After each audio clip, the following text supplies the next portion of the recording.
This could be us. So back to what I was saying. Could be us.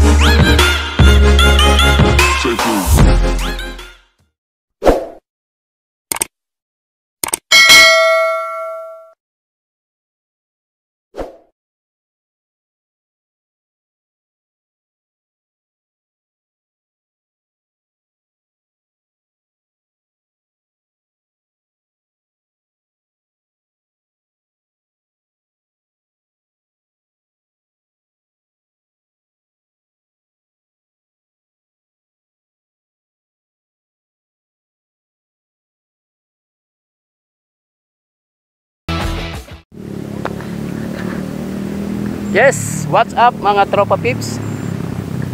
Narito ngayon tayo sa ibabaw ng bundok na to. Yan. Sa may Norsagaray. Dito po natin napili mag-vlog kasi maganda-ganda ang ambience dito. Tingnan nyo naman ang mga view, napakaganda. Okay, once again, dito po ako sa aking tapat, sa aking harap, sa aking tabi, sa aking FC16 Yamaha. Nais ko po sanang ibigay sa inyo, i-update sa inyo. Akin po siyang i-review sa inyo. Yung konti lang ba, para may update ko lang sa inyo tungkol dito sa aking kabady. Okay mga tropa pips? Okay, let's go! Okay. Dumako muna tayo dito sa kanyang headlight. Ang headlight niya ngayon ay dati ang stock nito ay bulb type. Ngayon naka-upgrade na rin siya ng LED. Yan, pati ang mga signal lights niya naka bulb type. Yan. At meron na rin itong mini driving lights. Yan, magkabila. Yan. Yan ang kanyang headlight ngayon. Yan, naka-touring bike ang dating. Okay? Ang kanyang telescopic po ay naka-fork telescopic. Yan. Yan, naka-telescopic po siya. Telescopic. Yan, ang engine naman niya ay 149cc na single cylinder. Yan, cylinder, okay? Naka air cooled na rin siya, 4-stroke. Ang kanya pong makina, ang transmission po niya ay 5-speed manual. Yan, naka 5-speed manual transmission po siya.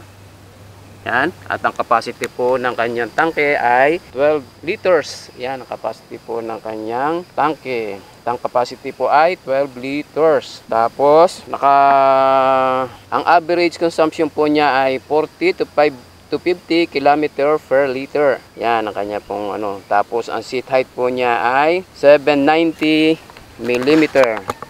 Yan ang kanyang seat height, 790 mm. Ang front disc brake po niya ay 267 mm. Yan. Yan ang kanyang ano. Tapos ang rear brake po niya ay drum brake 130 mm. Yan.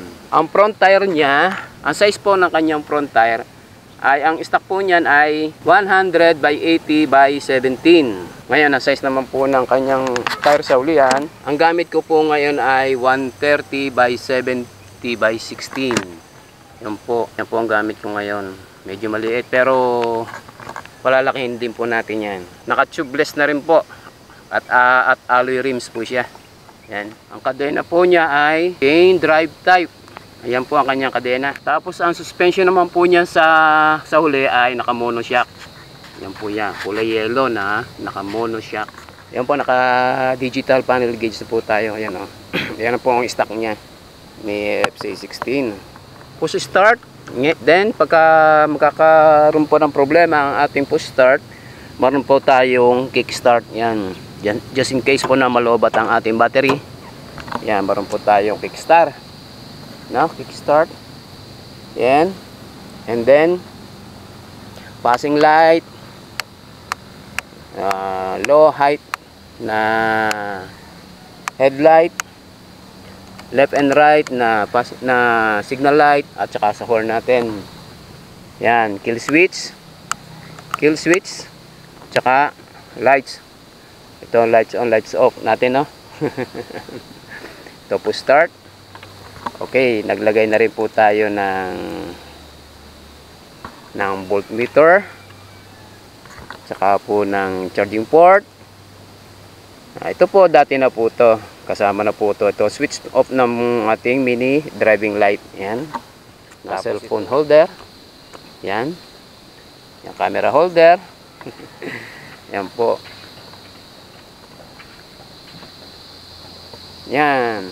Tapos ang mga na-upgrade na po natin dito, na bago po siya makuha sa akin, ang naidagdag na lang po natin dito ay nagpagawa po tayo ng upuan, no? Tapos monorack. Ayan, naglagay tayo ng monorack. At itong ating top box.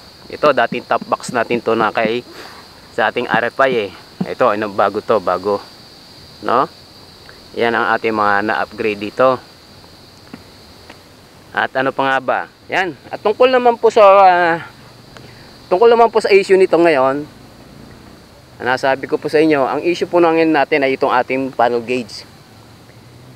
Sabi po sa akin na nabilhan natin ng motor nito, may-ari, naglobat lang ang kanyang battery. Na ngayon, nung maglobat, nagkaroon na ito ng problema. Siguro ito yung mga problema lagi ng FC, yung panel gauge pag nagkakaroon ng lobat ng battery, nagsha-shutdown pati panel gauge. Yun lang ang pagkakaintindi ko kasi minsan napapunod ko yan sa mga YouTube mga YouTuber natin, mga kasama, no? Yan ang mga issue dito. Tapos ang kanyang karburador, yan, kailangan dito pag hindi nyo na ginagamit, lagi nyong i-off. Yan, para hindi siya magtuloy-tuloy ang gas niya. At ang nag-overflow po siya eh.